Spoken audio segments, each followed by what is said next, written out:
In 1971, a man calling himself Dan Cooper hijacked a commercial flight from Portland to Seattle, parachuting out of the aircraft with a ransom of $200,000. Despite an extensive manhunt, the hijacker was never identified or caught, making this one of the greatest unsolved mysteries in U.S. history. Welcome back. On November 24, 1971, the day before Thanksgiving, a nondescript man appearing to be in his mid-40s and around 6 feet tall bought a $20 ticket for Northwest Orient Airlines Flight 305. He used the alias Dan Cooper, which was later revealed to be fake. The man boarded the plane wearing a business suit, a black tie, and sunglasses, blending in with other passengers on the busy travel day.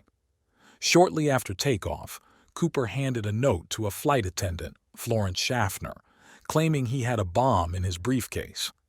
Initially, Schaffner didn't take the note seriously, but Cooper insisted she read it. Opening the attaché case just enough to show her wires, red sticks, and a battery, he demanded 4 parachutes and $200,000 in $20 bills. Cooper's calm demeanor and polite manner were noted by the crew. He ordered a bourbon and soda while they relayed his demands to the authorities. The FBI quickly gathered the ransom money from several Seattle area banks, ensuring the serial numbers were recorded, and they prepared 4 parachutes from a local skydiving school. When the flight landed in Seattle, Cooper allowed the 36 passengers to disembark in exchange for the money and parachutes. He instructed the crew to remain on board and ordered the plane to be refueled. Despite the tense situation, Cooper seemed relaxed, even paying for his drink and attempting to tip the flight attendants. The next part of Cooper's plan was bold.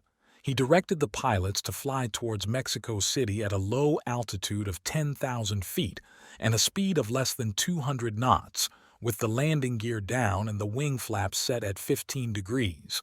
This was to ensure the plane remained as stable as possible for his jump. He also requested that the rear exit door be left open and the staircase extended. Around 8 p.m., somewhere over the dense forests of the Pacific Northwest, Cooper lowered the rear steps and jumped into the night with the ransom money strapped to his body.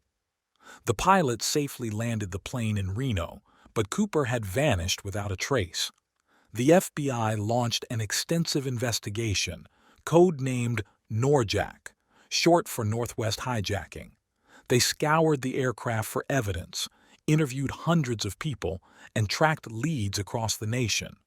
In the first 5 years alone, the FBI considered more than 800 suspects, eliminating almost all but a few dozen. One of the most notable suspects was Richard Floyd McCoy, who was arrested for a similar hijacking just 5 months later. McCoy used a nearly identical method, escaping with $500,000 in ransom money. However, he was ruled out as Cooper because he didn't match the physical descriptions provided by the flight attendants, and his alibi for the day of the Cooper hijacking checked out. The FBI initially believed Cooper might have had military or paratrooper experience due to the nature of the jump. However, later assessments suggested he wasn't an experienced skydiver. The conditions were extremely dangerous, jumping at night, in the rain, over rough, wooded terrain with a parachute that couldn't be steered. Moreover, he failed to notice that his reserve parachute was sewn shut for training purposes. In 1980, a significant break in the case occurred when a young boy found a decaying package containing $5,800 along the Columbia River north of Portland. The serial numbers matched the ransom money, reigniting interest in the case. Despite an extensive search of the area, no further evidence was discovered. Over the years, many theories have emerged about Cooper's fate. Some believe he died during the jump, unable to survive the harsh landing conditions. Others think he made it safely to the ground and lived out his life in anonymity. The case has become a cultural phenomenon, inspiring numerous songs, books, and movies. In 2016, the FBI officially closed its investigation, citing a need to focus resources on more pressing cases. Yet, the mystery of D.B. Cooper endures, captivating the public's imagination. What do you think happened to D.B. Cooper? Let us know in the comments below, and don't forget to like and subscribe.